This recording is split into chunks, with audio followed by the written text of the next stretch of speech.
Magandang araw sa ating mga kakambing. Ngayong araw po gusto ko lang ipakita sa inyo yung ating ginagawa dito. Maliit na goat house po, birthing po. Yan po, kung bakit natin ginagawa yan, bigyan natin kayo ng konting understanding bakit kailangan nating gumawa ng more na birthing place para sa ating mga native na kambing. So ito po yun. Napapansin po kasi natin na maraming nagpapasampa more or less 4 to 5 months from now ay marami ng mga anak. So kahit na may isang tayong birthing place dun sa taas, kailangan po natin gumawa pa rin ng more na hiwalay na mga birthing place na maliliit gaya po nito, na medyo hindi po siya malapit ng kaunti sa ating mga main na mga buildings po. Napaka-importante po kasi mga kakambing, kasi nga po pag sumbabay-sabay sila halos mga anak, magkakaproblema po tayo kung doon lang natin sila ilagay doon sa taas sa ating main na doon na goat house doon, kasi maraming maliliit na mga anak na dapat na nakaseparate po siya talaga sa herd. So yung ginagawa po natin, dahil kulang tayo ng budget para mag-enclose ng another place na para talaga sa mga bagong panganak lang na area, yung ginagawa natin gumagawa tayo more nito para pag manganak na po sila at or malapit na po silang manganak, dito natin sila yan ilalagay at saka dito sila pipirme, para po mahiwalay po sila sa herd, para po sigurado tayong hindi madisgrasya yung ating mga bisiro. Yun po mga kagoats. So yung gagawin natin dito lagyan natin dito ng ng dingding. Siguro gagamitan natin itong yero. Yan po kasi kailangan talaga pag mga bagong panganak ay medyo enclosed po siya, para po hindi magiging masyadong matakutin yung mga anak. Parang ganun, para medyo enclosed po siya at hindi po siya basta-basta matamaan ng ulan at saka ng malakas na hangin na needed ng ating mga bagong panganak na mga kambing. Yun po. So yun yung ating konting kaalaman na pwedeng ma-share sa inyo. Sa iba po pinapabayaan na lang na nakatawag doon, nakakasama sa mga herd at saka sa mga main na mga buildings, goat house, yung mga bagong panganak at saka mga buntis. Hindi po yun po pwede na hanggang kailan ganun yun. Kung nag-aspire po tayong dumami at hindi madisgrasya yung mga kambing natin, dapat gumawa tayo ng kahit konting tulong para po sa kanila.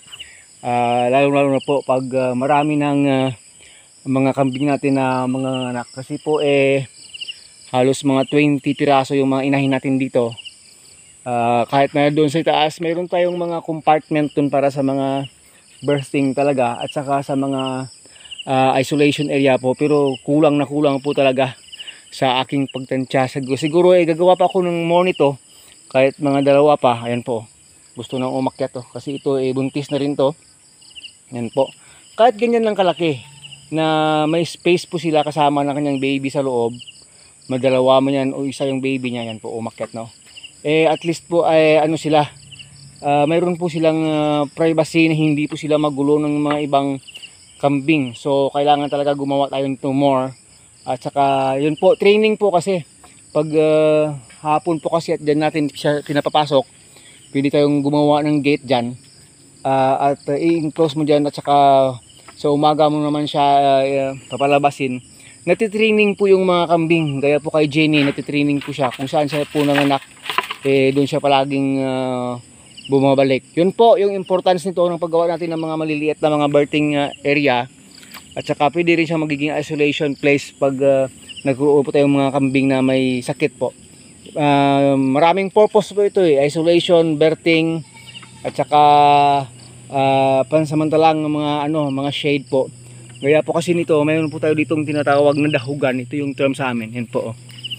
Pag gusto nating dito lang yan nakalagay, hanggang sa dulo po, mahaba po ito, nakapastol yung isang main na kambing, gaya po ng mga back natin na bago, or mga mothers na ayaw nating mailayo masyado, pwede silang dito, may tali dito, at enough po yung damo hanggang dun sa dulo, at pwede silang umakyat dito diretso.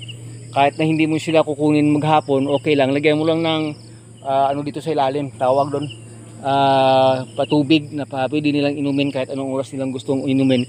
Kahit buong araw mo nang pabayaan yan dito, safe na po sila. Kaya po may housing na po sila at abot po ito dito sa loob. Abot na abot. So yan po, maraming salamat. Sana nakapagbigay po tayo ng kunting kaalaman sa mga nagkakambing dyan, lalo na po mga native goats natin. Hindi po ito masyadong mataas, hindi po ito standard. Pero kasi po, limited lang naman yung ano nila doon. Tawag doon, pagpipirmi nila sa loob, yan ay mga 2 feet above the ground lang. At least po, dito sa ilalim, pwede silang magdumi dito sa ilalim. Pang ano lang talaga, pang tulog lang talaga yung place. Pang resting. Yan po mga kakambing. Maraming salamat. This is again your friend Agritechnics TV po. Antabayanan nyo na lang habang ginagawa natin more ito. Maglalagay po tayo ng dingding. God bless!